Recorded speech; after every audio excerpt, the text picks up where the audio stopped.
Good morning, my ravens. Hope you all are having a good morning. My bangs were out of commission this morning, so I just put them away because ain't nobody got time to redo bangs freaking 6:15 in the morning, okay, or 6:30, whatever time I woke up. So for those of you who don't know, this week I am helping out at a different location for work, and in this location I decided to dress a little more professionally than usual. Oh, check out my bling.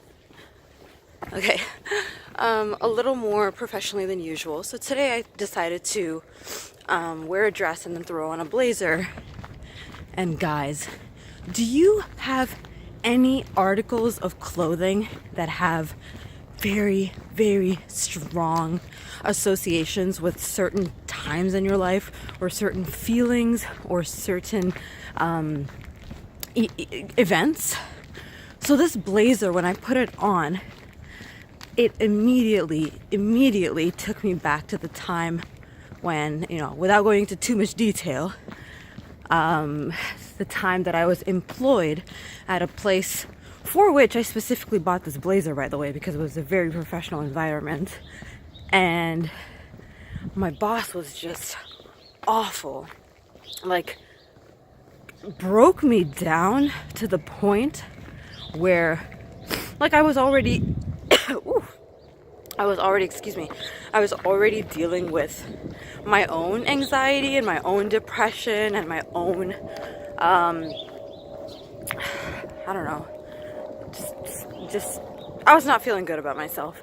And then on top of it, this lady never gave up an opportunity to make me feel like shit. It was like she had made up her mind, or her impression of me was already made, that I was not a good worker, which is a damn lie, guys, because almost every place that I've worked at, and I'm not being cocky here, just hear me out, almost every place I've worked at, everyone has always been like, holy cow, you are so thorough, you pay attention to detail. Like, obviously I make mistakes too, but overall, no one has ever, people can probably say I'm not the smartest, or I'm not the most like well-dressed, or like shit like that, but they can never comment on my work, because anytime I feel like I'm falling behind, or I feel like I'm not doing my job properly, I always go and ask for direction. And I feel like when you have that willingness to learn, and you're actually trying to take the direction that you do get and the feedback that you do get and implement that in your work, you can't really be a bad worker, because you're not just hearing them, you're listening to them. So anyways, long story short, this woman was just atrocious. She was not a pleasure to work with at all. Constantly put me down, constantly made me feel like I didn't belong. Just always made me feel like I was doing things wrong. Anytime I made a mistake, she would blow it out of proportion, get extremely angry at me. It's just not a good manager. Guys, if you're out there and y'all are managers, don't treat people like that, please.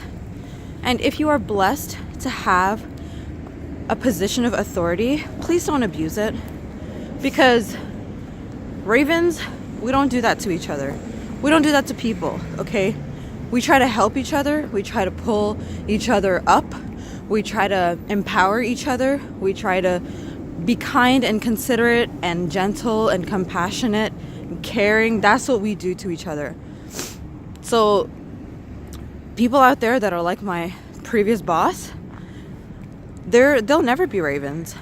And the only thing that we can do when we're put in situations against people like that is, first of all, try to find a way out, because those characteristics are so ingrained into certain people that regardless of how nice you are, guys, the last day of work, I brought chocolate covered strawberries, or like I asked her if I could give her a hug or something, because it was my last day, and she was like, no, straight up, no. So yeah, anyways, my camera is telling me to stop talking. So I'm gonna